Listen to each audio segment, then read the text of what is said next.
RS virus তাতে সংক্রমিত শিশুর সংখ্যা বাড়ছে।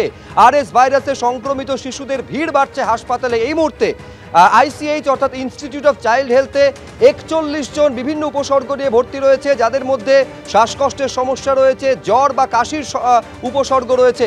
আমি আরও বিস্তারিত এই নিয়ে জানবো। সন্দীপ সরকার আমাদের প্রতিনিধি, তার সঙ্গে যোগাযোগ করব, কিন্তু তার আগে এই ছবিটা কিন্তু ক্রমশ বাড়ছে। ৪১ জন শিশু আরএস ভাইরাসে সংক্রমিত, যাদের মধ্যে শ্বাসকষ্টের উপসর্গ রয়েছে, জ্বর বা কাশির সমস্যা রয়েছে। এই রকম সমস্যা নিয়ে একের পর এক হাসপাতালে তারা ভর্তি হচ্ছেন।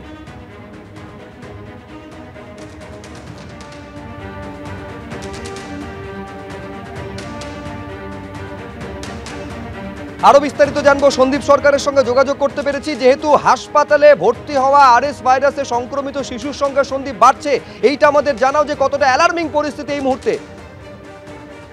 দেখো, চিকিৎসকেরা বলছেন যে গত সপ্তাহ দুয়েক ধরে আচমকাই আরএস ভাইরাস আক্রান্ত শিশুরা হাসপাতালে ভর্তি হচ্ছেন, এই একটা প্রবণতা তৈরি হয়েছে।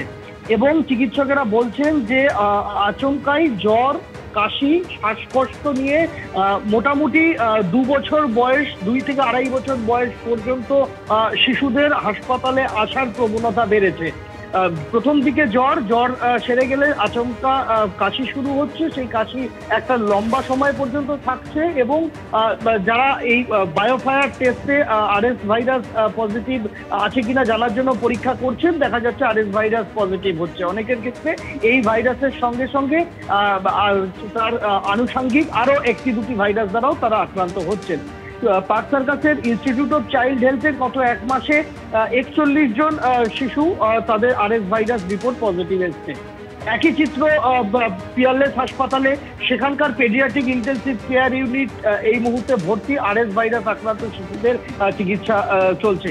অন্যান্য বেসরকারি যে হাসপাতাল রয়েছে, সরকারি হাসপাতালের পেডিয়াট্রিক ইন্টেনসিভ কেয়ার ইউনিট রয়েছে, সেখানেও কিন্তু আরএস ভাইরাসের ন্যায় উপসর্গ নিয়ে আসা শিশুদের সংখ্যা বেড়েছে। চিকিৎসকদের পরামর্শ যে জ্বর, সর্দি, কাশি এবং শ্বাসকষ্টজনিত সমস্যা থাকলে দেরি না করে দ্রুত চিকিৎসকের পরামর্শ নিন এবং চিকিৎসকরা যদি মনে করেন তাহলে আরএস ভাইরাস পরীক্ষা করে আরএস ভাইরাসের রিপোর্ট দেখে তারপরে তারা চিকিৎসা সেই মতো এগিয়ে নিয়ে যাবেন। সেইভাবেই কিন্তু চিকিৎসা এই মুহূর্তে যেখানে যেখানে আরএস ভাইরাস আক্রান্ত শিশুরা রয়েছে তাদের সেখানে সেইভাবেই চিকিৎসা হচ্ছে। বেশ সন্দীপ, আপাতত তোমায় ধন্যবাদ। অর্থাৎ আরএস ভাইরাসে সংক্রমিত শিশুর সংখ্যা বাড়ছে। ৪১ জন শিশু এই মুহূর্তে পার্ক সার্কাসে আইসিএইচে ভর্তি রয়েছে। আরএসভি মানে রেসপিরেটরি সিনস্টিয়াল ভাইরাস, এটা কোনো নতুন ভাইরাস কিছু নয়। ইদানিংকালে হয়তো একটা আউটব্রেক হয়েছে, যেমন গত 1 মাসের ভেতরে আমরা 1-1.5 মাসের মধ্যে আমরা একটা ক্লাস্টারিং অফ কেসেস দেখছি। রেসপিরেটরি ভাইরাসের যা সিমটম হয় এদেরও তাই, যেটা আমাদের ভাষায় অ্যাকিউট ব্রঙ্কিওলাইটিস, এটা হচ্ছে স্টার্টিং। তারপরে কখনো কখনো হয়তো নিউমোনিয়া ডেভেলপ করতে পারে। আরএসভি হয়ে যাওয়ার পরবর্তীকালে অনেক সময় আরএসভির কন্টিনিউয়েশনে হয়তো একটা সেকেন্ডারি ব্যাকটেরিয়াল ইনফেকশন হয়তো কারো ক্ষেত্রে ডেভেলপ করছে। তো অসুখটা বেশ কষ্টকর। যদি আমরা ধরে নিই যে আমাদের হাসপাতালে যে বাচ্চাগুলো ভর্তি হচ্ছে তারা হচ্ছে টিপ অফ দ্য আইসবার্গ, তার মানে বহু বাচ্চা সোসাইটিতে রয়েছে যারা হয়তো বাড়িতে রেখে তাদের চিকিৎসা করা সম্ভব হচ্ছে, তাদেরও একই রকম সিমটম। ছোট বাচ্চাদের ক্ষেত্রে যাদের 1 বছরের তলায় তাদের ক্ষেত্রে সিভিয়ার উপসর্গ হয়। প্রথমে সর্দি, কাশি হয়, জ্বর হয়, তারপরে শ্বাসকষ্ট হয়। যাদের বয়স 1 বছরের তলায় তারাই বেশি সিরিয়াস হয়, তাদেরই সমস্যা বেশি হয়। জ্বর অল্প থাকে, মেনলি সর্দি, কাশি, শ্বাসকষ্টই থাকে।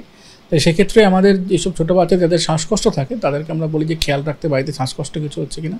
যদি শ্বাসকষ্ট দেখতে পায় যে বাড়ির লোকে যে বুকটা বারবার ওঠানামা করছে, শ্বাসকষ্ট হচ্ছে, তাহলে খুব তাড়াতাড়ি হাসপাতালে আনতে হবে। ট্যাংরার ছবি আপনাদের সামনে রাখবো, যেখানে ক্রিস্টোফার রোডের আবাসনে তাণ্ডব দেখালো বহিরাগতরা। এটা হচ্ছে সেই সিসি ফুটেজ যেখানে কারা এই তাণ্ডব চালিয়েছে, কারা দৌরাত্ম্য করেছে, প্রত্যেককে চিহ্নিত করা যাচ্ছে, প্রত্যেককে দেখা যাচ্ছে, কিন্তু একজনকেও এখনো পর্যন্ত ধরতে পারেনি পুলিশ। বুধবার ভোররাতে আবাসনের গেট আটকে রাতভর ফুটবল খেলা চলে এবং তার প্রতিবাদ করা হয়েছিল। নিরাপত্তা রক্ষীরা বাধা দেন, তখন ভেতরে ঢুকে 100-3 লোক তাণ্ডব চালায় বলে অভিযোগ। স্পষ্ট এই সিসি ফুটেজে দেখা যাচ্ছে কারা কারা সেখানে রয়েছে। তারা লিফটে উঠছে, প্রায় প্রত্যেকটা বাড়ির ডোরবেল তারা বাজাচ্ছে, উত্ত্যক্ত করছেন স্থানীয় বাসিন্দাদের।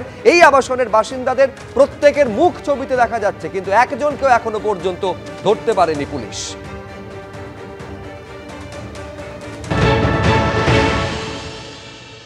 ট্যাংরার অভিজাত আবাসনে বহিরাগত তাণ্ডব।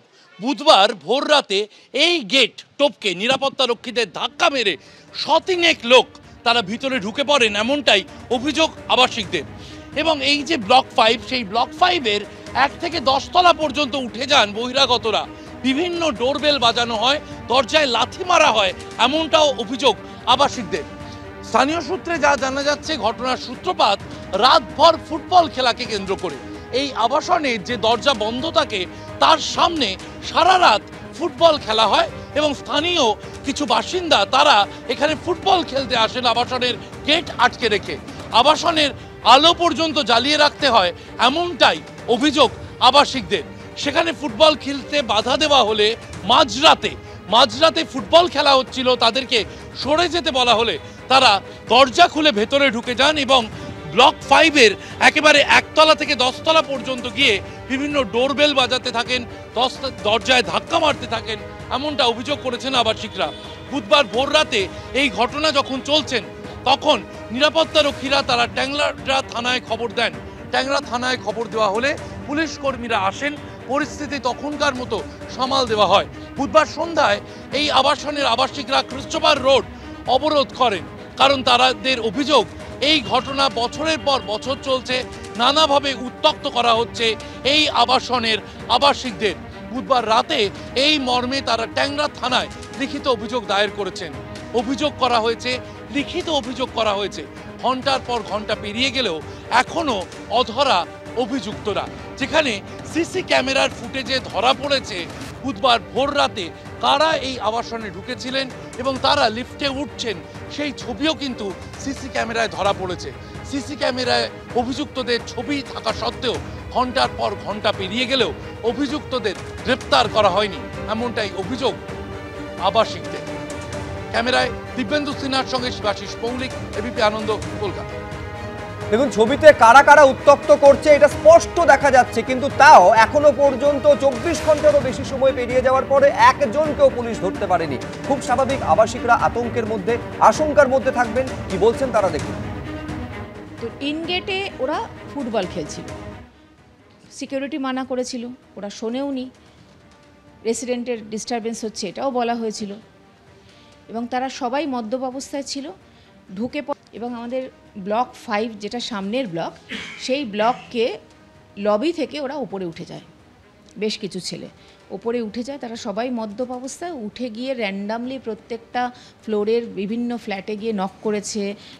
দে আর কিকিং দ্য ডোরস এবং সেই করতে করতে 10th ফ্লোর পর্যন্ত চলে গেছে। এবং দিনের পর দিন এইরকম বিভিন্ন ধরনের রিজন আছে যেগুলোতে আমরা রীতিমতো অত্যাচারিত হই। ফ্লাড লাইট অবধি সিকিউরিটিকে থ্রেটেন করে অন করানো হয়।